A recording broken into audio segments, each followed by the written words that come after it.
ਸਤਿ ਸ਼੍ਰੀ ਅਕਾਲ। ਤੁਸੀਂ ਜੁੜੇ ਹੋਏ ਹੋ ਪੰਜਾਬੀ ਰੇਡੀਓ USA ਦੇ ਨਾਲ ਤੇ ਮੈਂ ਹਾਂ ਪ੍ਰਵੀਨ ਸ਼ਰਮਾ ਲੈ ਕੇ ਹਾਜ਼ਰ ਹਾਂ program update California. Update California program ਦੇ ਵਿੱਚ ਕਈ ਅਹਿਮ ਤੇ ਕਈ ਖਾਸ ਖਬਰਾਂ ਨੂੰ ਲੈ ਕੇ ਚਰਚਾ ਕਰਨ ਦੇ ਲਈ ਜੁੜ ਚੁੱਕੇ ਨੇ ਹਰਜੋਤ ਸਿੰਘ ਖਾਲਸਾ ਜੀ। ਹਰਜੋਤ ਸਿੰਘ ਜੀ, ਸਤਿ ਸ਼੍ਰੀ ਅਕਾਲ, ਸਵਾਗਤ ਹੈ ਜੀ ਪ੍ਰੋਗਰਾਮ ਦੇ ਵਿੱਚ। ਸਤਿ ਸ਼੍ਰੀ ਅਕਾਲ, ਧੰਨਵਾਦ ਜੀ ਆਇਆਂ ਨੂੰ। ਪੰਜਾਬੀ ਰੇਡੀਓ USA ਦੇ ਜਿੰਨੇ ਵੀ ਸਰੋਤੇ ਸਾਡੇ ਸਾਰੇ ਹੀ AM ਸਟੇਸ਼ਨਸ, FM ਸਟੇਸ਼ਨਸ, ਘਰਾਂ ਦੇ ਵਿੱਚ ਰੇਡੀਓ ਸੈਟਸ ਦੇ ਰਾਹੀਂ, ਟੈਲੀਫੋਨ ਦੇ ਰਾਹੀਂ, ਫੇਸਬੁੱਕ, YouTube ਤੇ ਲਾਈਵ ਦੇਖ ਰਹੇ ਹੋ, ਸੁਣ ਰਹੇ ਹੋ, ਸਾਰਿਆਂ ਨੂੰ ਜੀ ਆਇਆਂ ਨੂੰ ਤੇ ਬਹੁਤ ਹੀ ਪਿਆਰ ਤੇ ਸਤਿਕਾਰ ਭਰੀ ਸਤਿ ਸ਼੍ਰੀ ਅਕਾਲ। ਸਰੋਤਿਓ, ਅੱਜ ਸਤੰਬਰ ਦੀ 23 ਤਰੀਕ ਆ ਤੇ ਦਿਨ ਸੋਮਵਾਰ ਆ। ਤੁਹਾਡੇ ਲਈ ਸ਼ਾਮ ਦਾ ਅਪਡੇਟ ਕੈਲੀਫੋਰਨੀਆ ਪ੍ਰੋਗਰਾਮ ਲੈ ਕੇ ਹਾਜ਼ਰ ਹੋਏ ਆ ਜੀ। ਅਪਡੇਟ ਕੈਲੀਫੋਰਨੀਆ ਪ੍ਰੋਗਰਾਮ ਨੂੰ ਸਪਾਂਸਰ ਕਰਦੇ ਨੇ ਖਾਲਸਾ ਇੰਸ਼ੋਰੈਂਸ ਏਜੰਸੀ ਵਾਲੇ, ਜਿਨ੍ਹਾਂ ਤੋਂ ਤੁਸੀਂ ਹਰ ਤਰੀਕੇ ਦੀ ਇੰਸ਼ੋਰੈਂਸ ਲੈ ਸਕਦੇ ਹੋ। ਇੰਸ਼ੋਰੈਂਸ ਬਾਰੇ ਪਤਾ ਕਰਨ ਦੇ ਲਈ ਇਹਨਾਂ ਦਾ ਨੰਬਰ ਹੈ 468-272-2500। ਇਹ 1992 ਤੋਂ ਲਗਾਤਾਰ ਇੰਸ਼ੋਰੈਂਸ ਬਿਜ਼ਨਸ ਦੇ ਵਿੱਚ ਸ਼ਾਨਦਾਰ ਸੇਵਾਵਾਂ ਦੇ ਰਹੇ ਨੇ ਤੇ ਅਮਰੀਕਾ ਭਰ ਦੇ ਵਿੱਚ ਇੰਸ਼ੋਰੈਂਸ ਕਰਦੇ ਨੇ। ਓਬਾਮਾ ਕੇਅਰ, ਮੈਡੀਕੇਅਰ ਜਾਂ ਫਿਰ ਕਵਰਡ ਕੈਲੀਫੋਰਨੀਆ ਬਾਬਤ ਪਾਲਿਸੀ ਕਰਵਾਉਣ ਦੇ ਲਈ, ਸਲਾਹ ਲੈਣ ਦੇ ਲਈ ਅੱਜ ਹੀ ਕਾਲ ਕਰੋ 468-272-2500 ਤੇ। ਟਰਕੀਅਨ ਇਮੀਗ੍ਰੇਸ਼ਨ ਲਾ ਫਰਮ ਵਾਲੇ, ਜੇ ਟਰਕੀਆਨਾ, ਟੌਨੀ ਟਰਕੀਆਨਾ ਦੇ ਨਾਲ ਤੁਸੀਂ US ਇਮੀਗ੍ਰੇਸ਼ਨ ਬਾਬਤ ਕੋਈ ਵੀ ਸਲਾਹ ਕਰਨੀ ਹੈ ਤੇ ਇਹਨਾਂ ਦਾ ਨੰਬਰ ਹੈ 415-909-0503।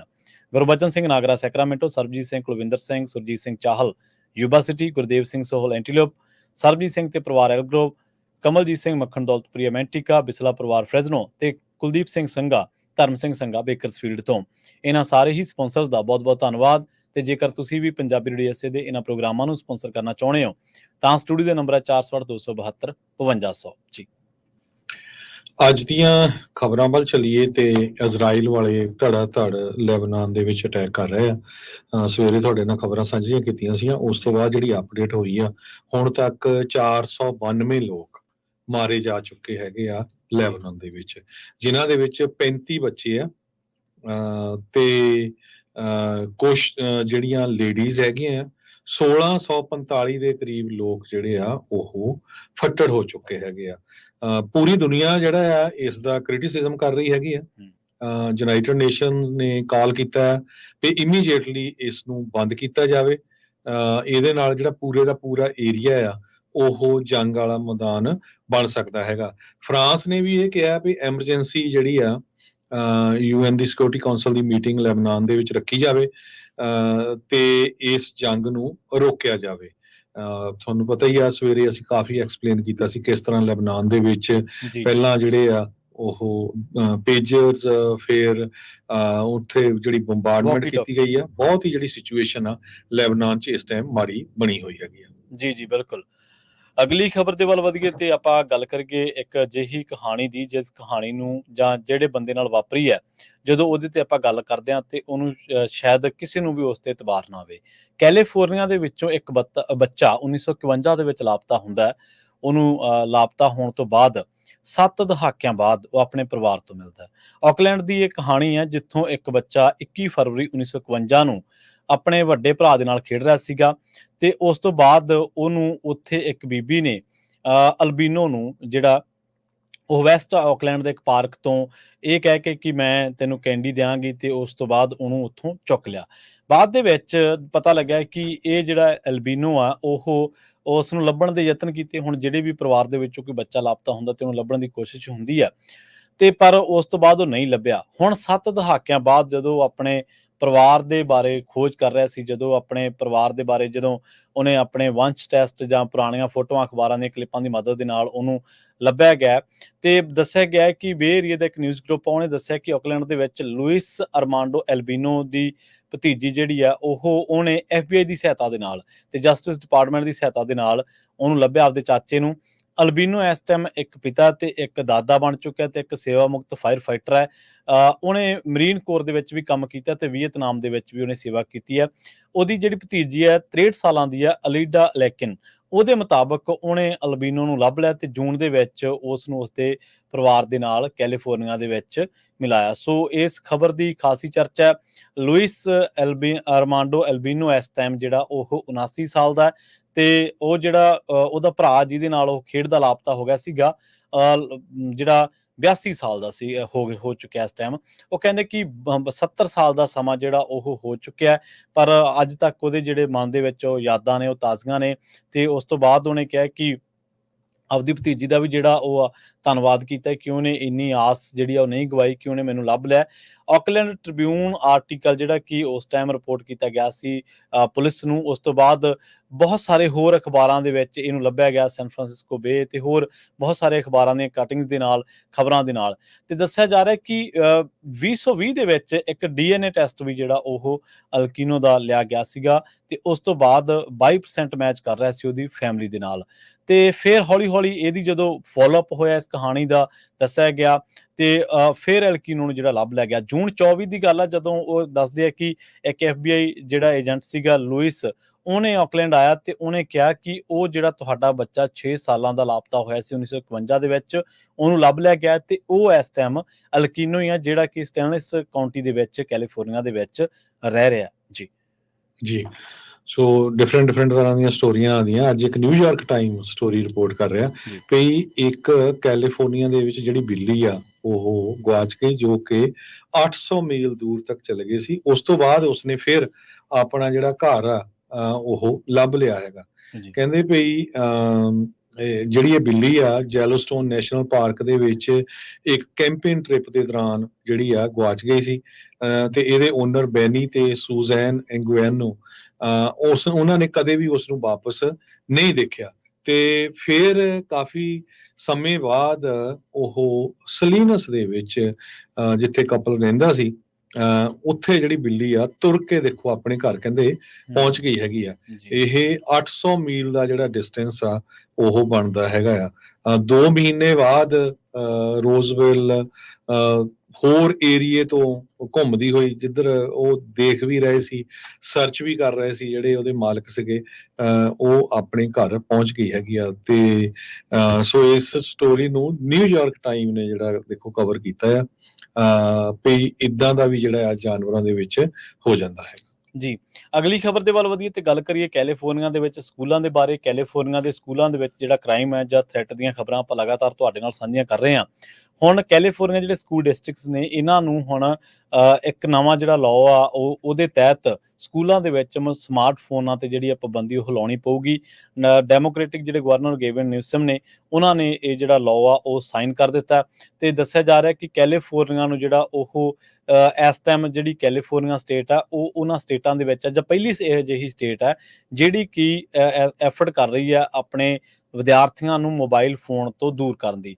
ਹੁਣ ਨਵੇਂ ਕਾਨੂੰਨ ਦੇ ਤਹਿਤ ਕਲਾਸਰੂਮਸ ਦੇ ਵਿੱਚ ਬੱਚਿਆਂ ਨੂੰ ਸੋਸ਼ਲ ਮੀਡੀਆ ਦੇ ਜਿਹੜੇ ਮਾਨਸਿਕ ਸਿਹਤ ਦੇ ਉੱਤੇ ਪ੍ਰਭਾਵ ਪੈ ਰਹੇ ਨੇ ਉਹਨਾਂ ਦੇ ਬਾਰੇ ਦੱਸਿਆ ਜਾਊਗਾ ਤੇ ਨਾਲ ਉਹਨਾਂ ਨੂੰ ਫੋਨ ਤੋਂ ਕਿਵੇਂ ਦੂਰ ਰੱਖਿਆ ਜਾਵੇ, ਫੋਨ ਉਹਨਾਂ ਦੀ ਪਹੁੰਚ ਤੋਂ ਦੂਰ ਕਿਵੇਂ ਰੱਖਿਆ ਜਾਵੇ, ਇਹਦੇ ਲਈ ਜਿਹੜੇ ਉਪਰਾਲੇ ਉਹ ਸ਼ੁਰੂ ਹੋ ਜਾਣਗੇ।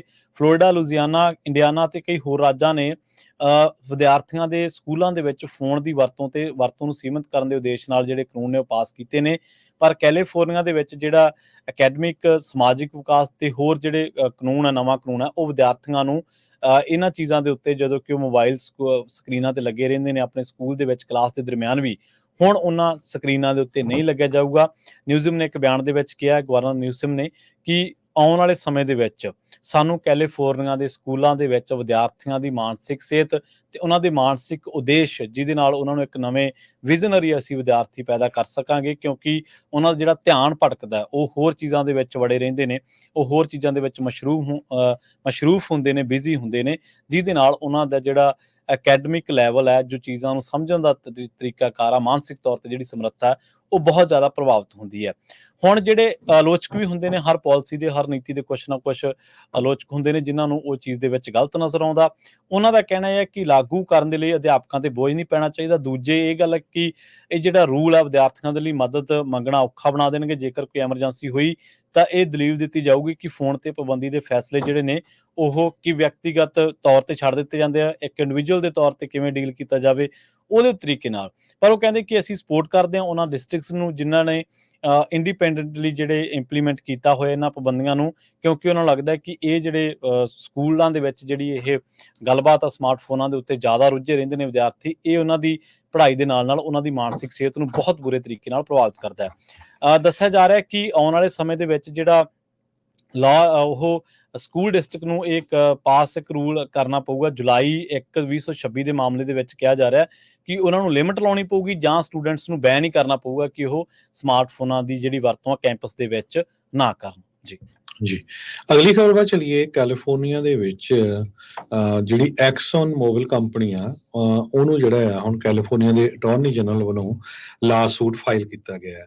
ਕਹਿੰਦੇ ਭਈ ਇਹ ਕੈਲੀਫੋਰਨੀਆ ਦੀ ਜਿਹੜੀ ਕੰਪਨੀ ਆ ਐਕਸਨ ਬਾਲਡੇਜ਼ ਐਕਸਨ ਮੋਬਿਲ, ਇਹਨਾਂ ਨੇ ਇਹ ਕਿਹਾ ਸੀ ਵੀ ਜਿਹੜਾ ਵੀ ਪਲਾਸਟਿਕ ਆ ਅਸੀਂ ਉਹਨੂੰ ਰੀਸਾਈਕਲ ਕਰ ਰਹੇ ਆ। ਇਹ ਬੜਾ ਵਾਇਬਲ ਸੋਲੂਸ਼ਨ ਹੈਗਾ ਪਲਾਸਟਿਕ ਵੇਸਟ ਦੇ ਲਈ। ਜਦ ਕਿ ਕਹਿੰਦੇ 95% ਜਿਹੜਾ ਪਲਾਸਟਿਕ ਆ ਜਿਹੜਾ ਬਲੂ ਬੇਨ ਦੇ ਵਿੱਚ ਜਾਂਦਾ ਸੀ ਉਹ ਸਾਰੇ ਦਾ ਸਾਰਾ ਇਨਸਿਨਰੇਟਰ ਹੋ ਜਾਂਦਾ ਸੀ, ਸਾਰੇ ਉਹਨੂੰ ਅੱਗ ਲਾ ਕੇ ਜਾਲਿਆ ਜਾਂਦਾ ਸੀ। ਅਲਟੀਮੇਟਲੀ ਉਹ এনवायरमेंट ਦੇ ਵਿੱਚ ਜਾਂਦਾ ਜਾਂ ਲੈਂਡ ਫਿਲ ਦੇ ਉੱਤੇ ਜਾਂਦਾ।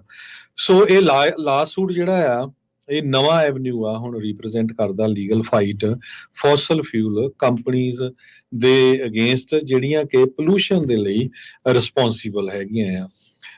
ਕੈਲੀਫੋਰਨੀਆ ਦੇ ਅਟਾਰਨੀ ਜਨਰਲ ਰੌਬ ਬੰਟਾ ਉਹਨਾਂ ਨੇ ਇਹ ਕਿਹਾ ਆ ਵੀ ਇਹ ਕੰਪਨੀਆਂ ਦੀ ਜਿਹੜੀ ਕੈਂਪੇਨ ਸੀ ਡਿਸੈਪਟਿਵ ਸੀਗੀ, ਬਿਲਕੁਲ ਝੂਠੀ ਸੀਗੀ। ਇਹਦੇ ਵਿੱਚ ਕੋਈ ਵੀ ਸੱਚਾਈ ਨਹੀਂ ਸੀ।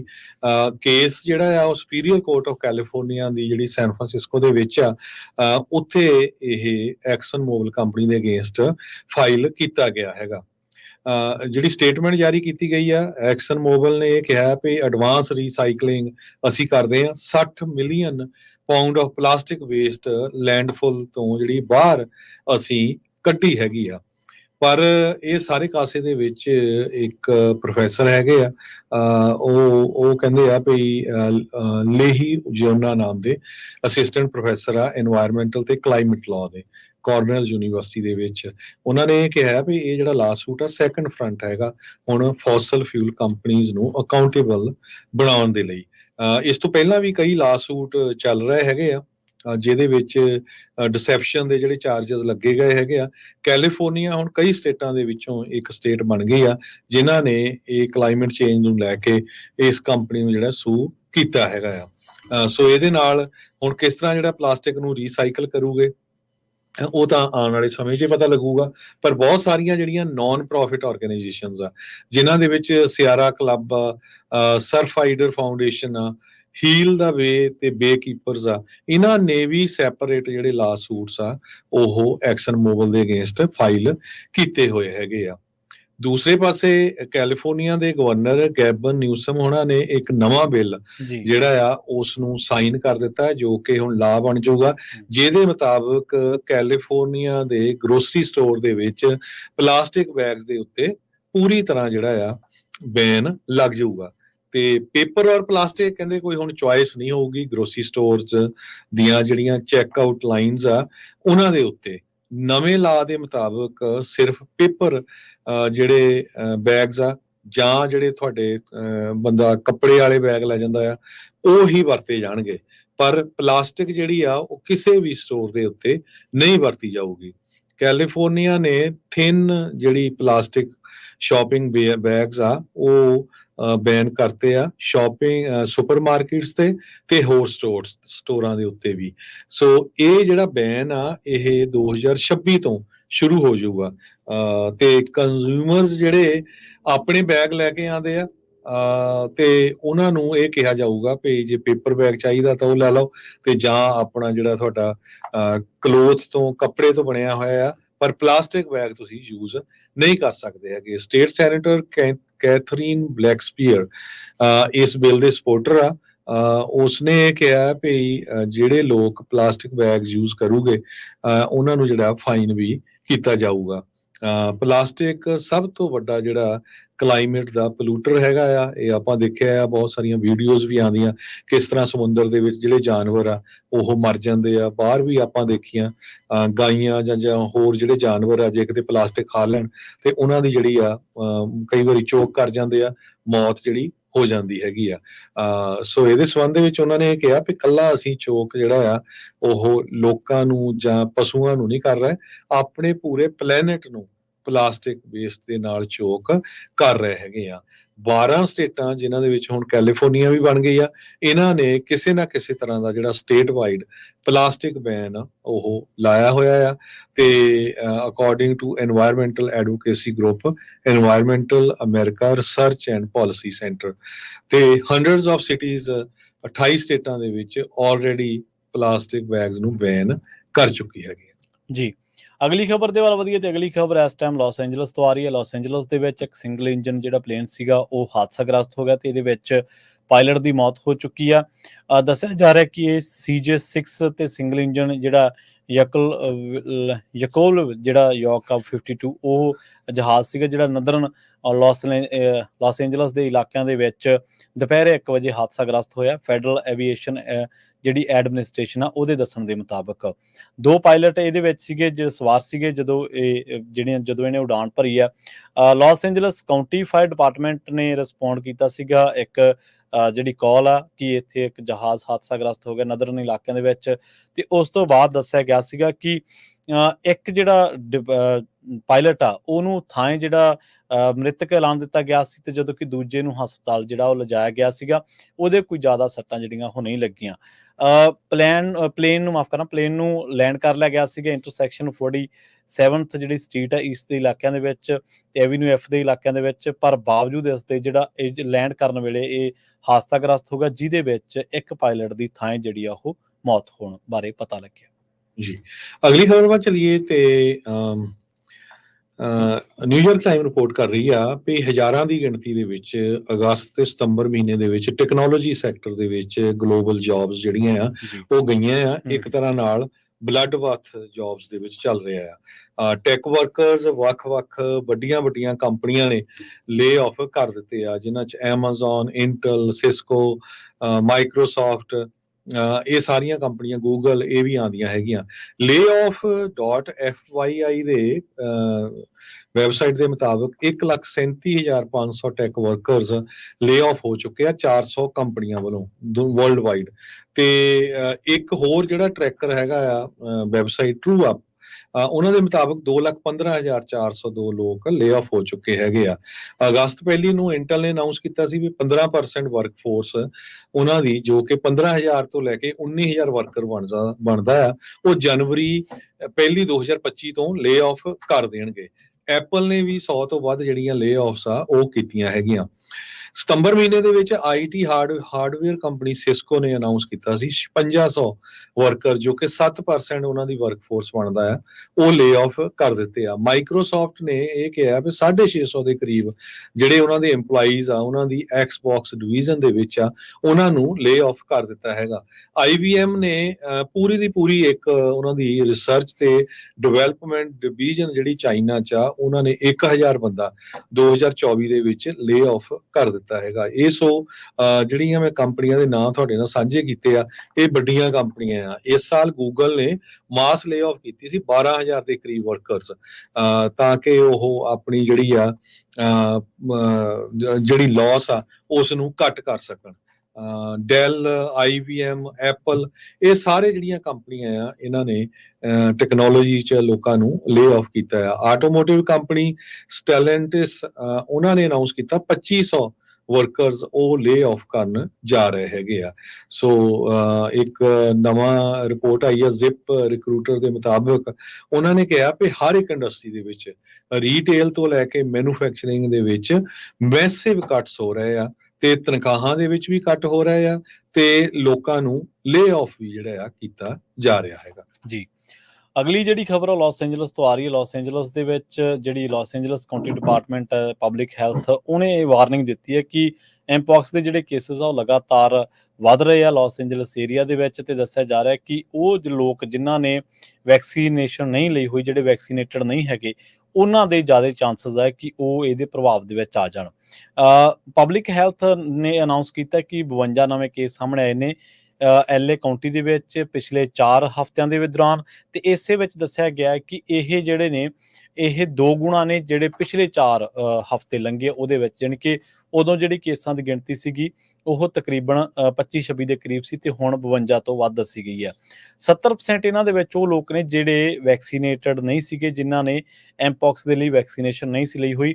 ਪਬਲਿਕ ਹੈਲਥ ਅਫੀਸ਼ੀਅਲਸ ਨੇ ਕਿਹਾ ਕਿ ਜਿਹੜੇ ਲੋਕ ਉਹ ਲੋਕ ਹਾਈ ਰਿਸਕ ਤੇ ਨੇ, ਜਿਹੜੇ ਕਿ ਜਿਨ੍ਹਾਂ ਨੇ 2 ਡੋਜ਼ਸ ਦੀ ਜਿਹੜੀ ਵੈਕਸੀਨੇਸ਼ਨ ਆ ਉਹ ਨਹੀਂ ਲਈ ਹੋਈ।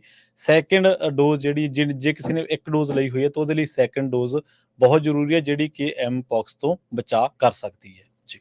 ਤੇ ਜਾਂਦੇ ਜਾਂਦੇ ਆਪਾਂ ਸਟਾਕ ਮਾਰਕੀਟ ਦੀ ਗੱਲ ਕਰਦੇ ਜਾਈਏ ਜੀ। ਤੇ ਅੱਜ ਡਾਓ ਜੋਨ ਇੰਡਸਟਰੀਅਲ ਜਿਹੜਾ ਆ ਉਹ ਥੋੜਾ ਜਿਹਾ ਅੱਪ ਗਿਆ 0.1%। S&P ਇੰਡੈਕਸ ਵੀ ਥੋੜਾ ਅੱਪ ਗਿਆ 0.2% ਤੇ ਰੈਕੋਰਡ ਬਣਿਆ ਹੈਗਾ। ਤੇ ਇਸੇ ਤਰ੍ਹਾਂ ਟੈਕਸ ਹੈ ਵੀ ਜਿਹੜਾ ਨੈਸਡੈਕ ਆ ਉਹ ਵੀ 0.1% ਅੱਪ ਗਿਆ ਹੈ ਜੀ। ਇਸੇ ਤਰ੍ਹਾਂ ਜੇਕਰ ਕਰੰਸੀ ਦੀ ਗੱਲ ਕਰੀਏ ਤਾਂ ਅੱਜ ਇੱਕ US ਡਾਲਰ ਦੀ ਕੀਮਤ ਕੈਨੇਡਾ ਦੇ $1.35 ਦੇ ਬਰਾਬਰ, ਇੰਡੀਆ ਦੇ $83.54 ਦੇ ਬਰਾਬਰ ਤੇ ਪਾਕਿਸਤਾਨ ਦੇ $278.10 ਦੇ ਬਰਾਬਰ ਇੱਕ US ਡਾਲਰ ਦੀ ਕੀਮਤ ਰਹੀ ਹੈ ਜੀ। ਸੋ ਇੱਥੇ ਹੀ ਆਪਾਂ ਸਰੋਤਿਆਂ ਤੋਂ ਇਜਾਜ਼ਤ ਲੈਂਦੇ ਹਾਂ। ਮੇਰੇ ਹਰਜੋਤ ਸਿੰਘ ਵੱਲੋਂ ਤੇ ਪ੍ਰਵੀਨ ਸ਼ਰਮਾ ਵੱਲੋਂ ਤੁਹਾਨੂੰ ਸਾਰਿਆਂ ਨੂੰ ਬਹੁਤ ਹੀ ਪਿਆਰ ਤੇ ਸਤਿਕਾਰ ਭਰੀ ਸਤਿ ਸ੍ਰੀ ਅਕਾਲ ਤੇ ਸੁਣਦੇ ਰਹੋ ਪੰਜਾਬੀ ਰੇਡੀਓ US।